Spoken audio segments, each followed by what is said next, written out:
En 1946, el pequeño pueblo de Fairfield, Connecticut, aún se estaba adaptando a las secuelas de la Segunda Guerra Mundial. Al igual que muchas comunidades estadounidenses, Fairfield había enviado a sus jóvenes a luchar en el extranjero y no todos regresaron. Entre quienes nunca regresaron a casa se encontraba Theodore Maynard, quien murió en combate durante los últimos meses de la campaña europea, dejando atrás a su esposa Leónida, de 42 años, y a su hijo Hiram, que acababa de cumplir 20. La familia Maynard gozaba de gran prestigio en Fairfield antes de la guerra. Theodore había trabajado como ingeniero mecánico en una planta manufacturera que se había reconvertido para producir equipo militar durante la guerra. Leónida trabajaba como secretaria en la escuela secundaria local, pero renunció a su puesto poco después de recibir el telegrama que le informaba del fallecimiento de su esposo. Hiram se había graduado de la escuela secundaria en 1944, pero recibió una exención médica del servicio militar debido a un soplo cardíaco detectado durante su examen físico.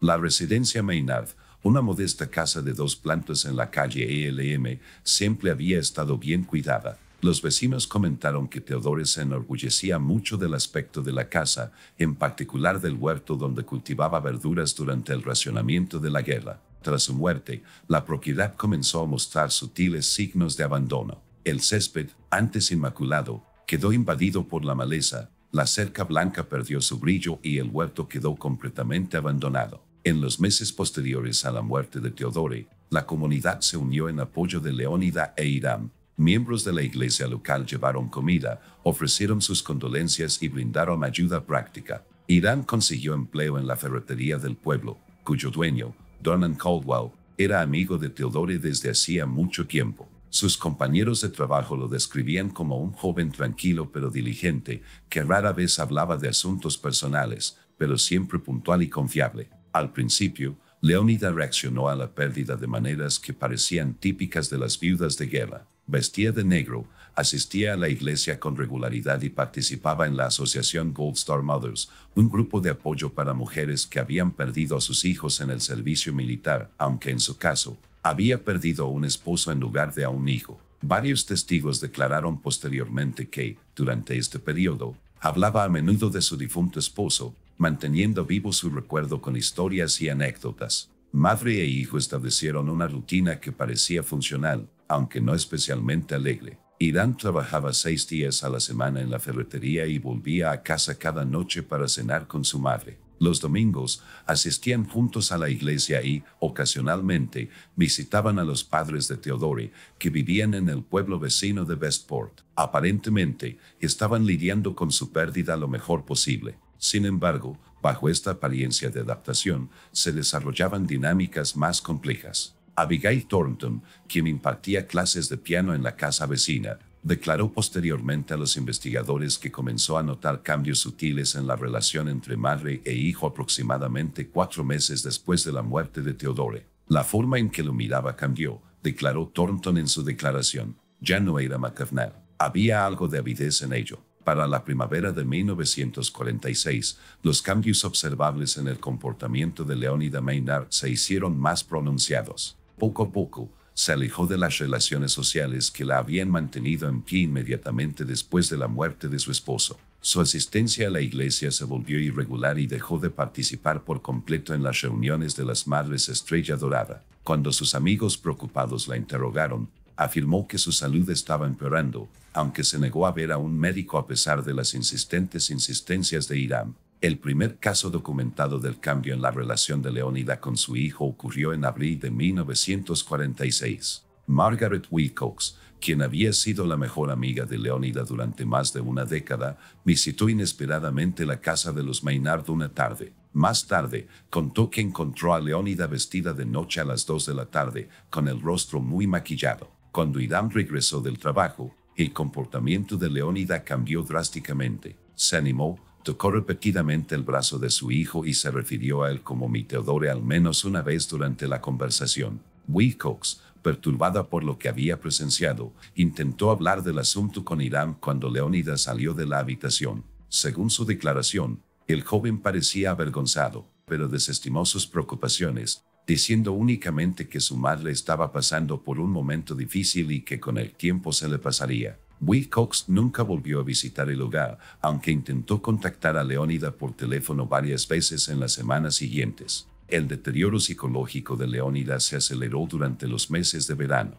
Comenzó a vigilar los movimientos de Hiram con creciente atención. Cal Bell, el dueño de la ferretería, comentó que llamaba a la tienda varias veces durante el día, aparentemente para preguntar cuándo regresaría Hiram a casa. En 2 ocasiones, apareció en la tienda poco antes del cierre, insistiendo en acompañar a su hijo a casa a pesar de su evidente malestar. Para julio, Leónida había transformado su apariencia de maneras que varios testigos describieron como inapropiadas y preocupantes. Se cortó y tiñó el cabello para que coincidiera con el estilo que usaba de joven cuando conoció a Theodore. Compró ropa nueva, notablemente más juvenil y reveladora que la que usaba antes. Los recibos encontrados en el cajón de su cómoda después de su muerte mostraban gastos sustanciales en grandes almacenes de New Haven, muy por encima de lo que los reducidos ingresos de la familia podían razonablemente afrontar. Al mismo tiempo, Leónida comenzó a reorganizar la casa familiar de forma inquietante. Las pertenencias de Theodore,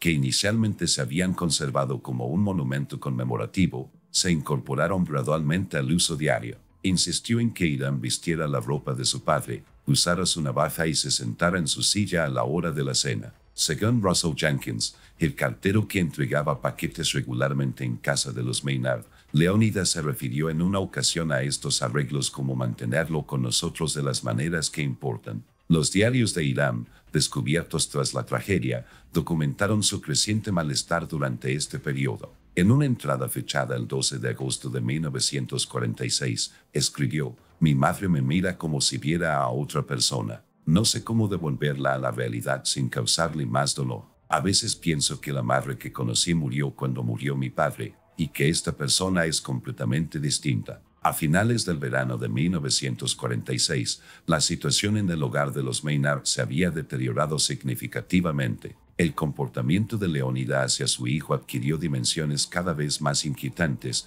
más allá de la mera dependencia emocional. Múltiples fuentes confirmaron que había comenzado a exhibir comportamientos que difuminaban los límites entre el afecto maternal y el apego romántico. Eliza Harrington, quien entregaba víveres a domicilio en casa de los Maynard semanalmente, declaró que Leónida había comenzado a preparar elaboradas cenas a la luz de las velas para ella y para Hiram. En una ocasión, en agosto, Harrington llegó y encontró a Leónida tocando música romántica en el fonógrafo, con un vestido de noche y joyas que, sin duda, habían estado reservadas para ocasiones especiales en vida de Theodore. Los límites físicos entre madre e hijo también comenzaron a erosionarse. Las entradas del diario de Hiram de este periodo describen cómo Leónida insistía en el contacto físico, lo que lo hacía cada vez más incómodo. Le acariciaba el pelo, le tomaba la mano durante las comidas y, en varias ocasiones, intentó besarlo de maneras que él describió como poco maternales. En una entrada particularmente angustiosa, fechada el 3 de septiembre de 1946, Hiram escribió: «Me desperté y la encontré sentada en el borde de mi cama, observándome dormir. Cuando le pregunté qué estaba haciendo, dijo que estaba memorizando mi cara, como si temiera que desapareciera». La posesividad de Leónida se intensificó hasta el punto de la manipulación psicológica. Cuando Hiram expresó su interés en asistir a un baile comunitario en septiembre, ella fingió lo que él describió en su diario como un colapso total, alegando que su corazón estaba fallando y que la emoción de quedarse sola podría matarla. Los registros médicos obtenidos después de su muerte no mostraron evidencia de problemas cardíacos, lo que sugiere que estos episodios fueron completamente psicosomáticos o inventados. A principios de otoño, Leónida había comenzado a hacer declaraciones explícitas que vinculaban a Hiram con su difunto padre. Según el Dr. Samuel Webman, el médico de cabecera que visitó el hogar tras uno de los colapsos de Leónida,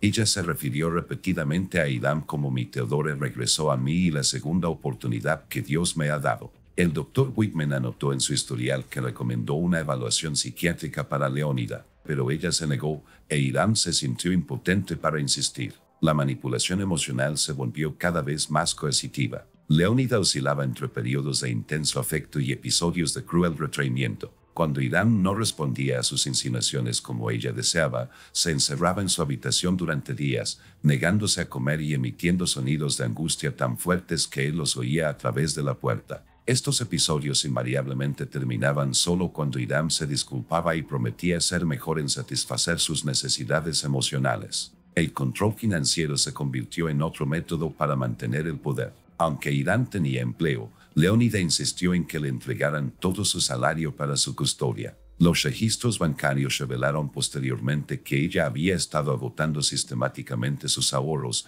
gastando importantes sumas en ropa, perfumes y muebles para el hogar, a la vez que limitaba el acceso de Hiram incluso a pequeñas cantidades de dinero para gastos. Esta restricción financiera le impidió ahorrar lo suficiente para lograr su independencia. Para octubre de 1946, Hiram se había aislado cada vez más de sus antiguos contactos sociales. Su asistencia al trabajo se volvió irregular y Caldwell informó que el joven parecía crónicamente agotado y distraído. Cuando le preguntaban por su bienestar, Hiram aseguraba vagamente que todo estaba bien antes de cambiar de tema. Los pocos amigos que intentaron visitarlo en casa fueron rechazados por Leónida, quien alegó diversas excusas, desde enfermedades hasta reformas en la casa. El impacto psicológico del comportamiento de Leónida en Hiram se hizo cada vez más evidente a medida que avanzaba el otoño. Sus compañeros de la ferretería observaron que había perdido mucho peso, había desarrollado un tic nervioso en el ojo derecho y se sobresaltaba visiblemente con ruidos repentinos.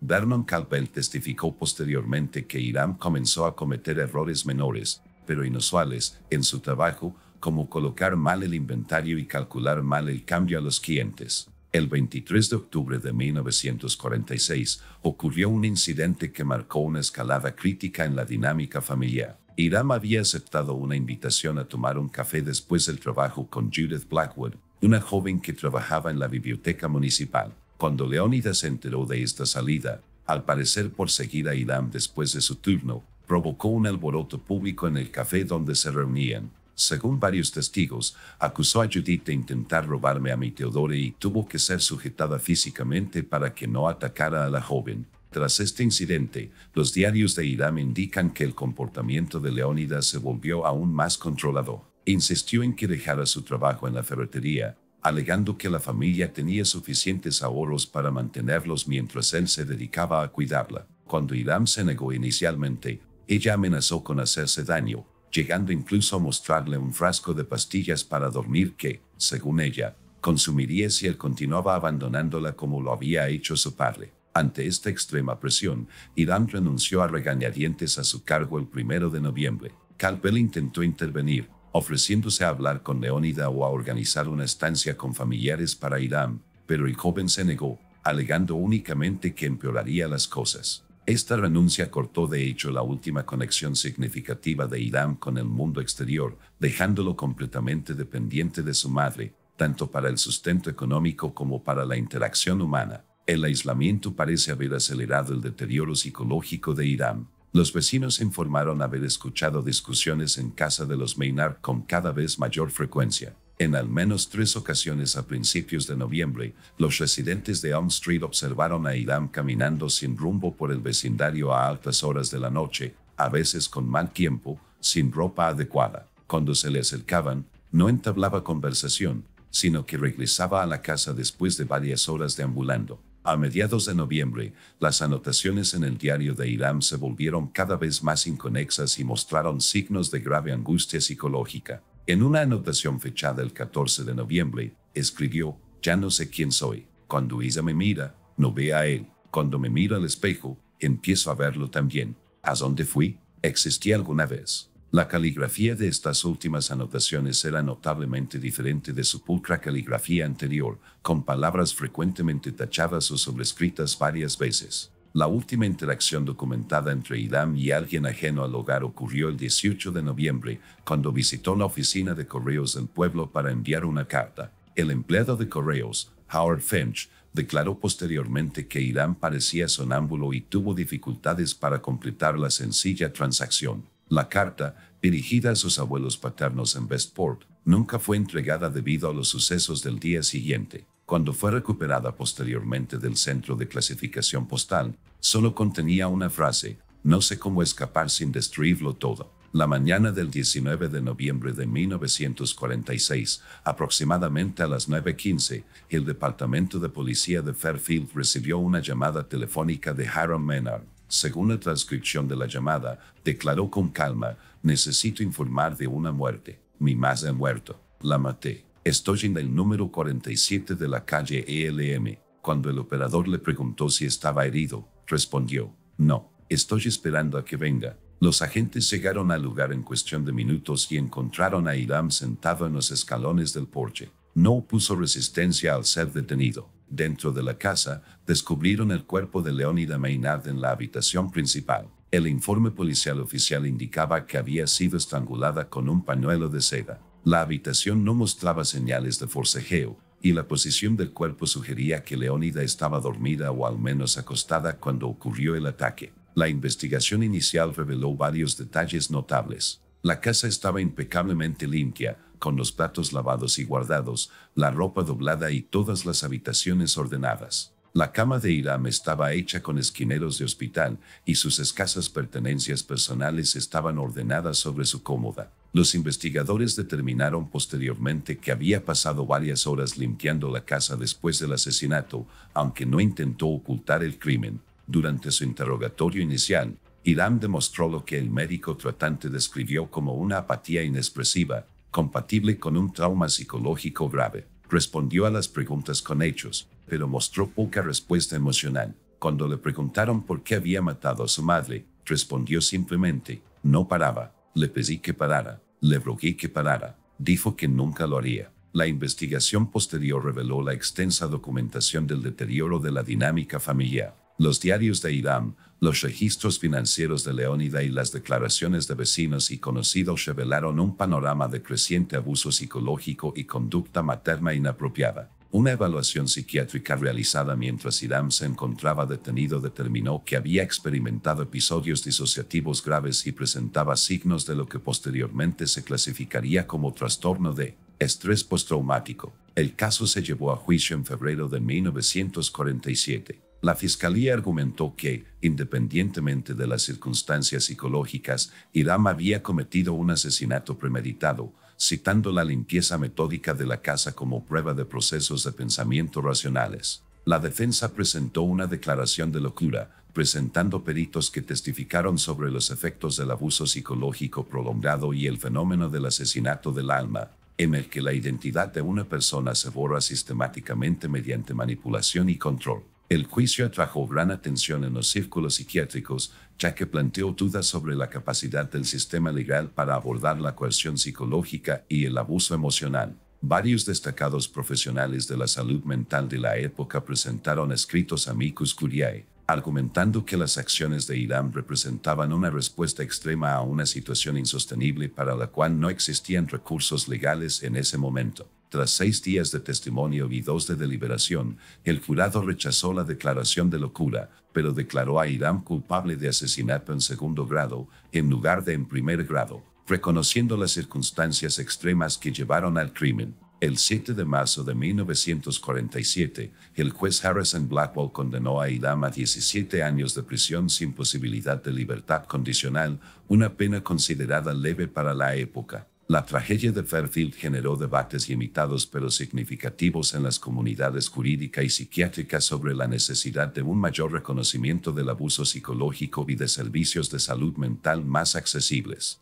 Varios periódicos locales publicaron editoriales cuestionando si la tragedia podría haberse evitado si hubiera habido mayor concienciación comunitaria y sistemas de apoyo. Hiram Maynard cumplió su condena completa en la prisión estatal de Connecticut en Bakersfield. Los registros penitenciarios indican que fue un preso ejemplar que rara vez hablaba de su delito y jamás recibía visitas. Tras su liberación en 1964, a los 38 años, cambió su nombre y se mudó al oeste de Estados Unidos. No existen más registros públicos con su identidad original ni con la suya propia. La casa de la calle ELM permaneció vacía durante varios años tras la tragedia, antes de ser adquirida por una familia que desconocía su historia. En 1955, un incendio de origen desconocido destruyó la estructura por completo. El terreno permaneció vacío hasta 1960, cuando se incorporó a una ampliación del parque vecino. El caso de Hiram y Leonida Maynard sigue siendo un ejemplo notable en los estudios criminológicos de cómo la angustia psicológica puede manifestarse en la violencia cuando no existen otras vías de escape.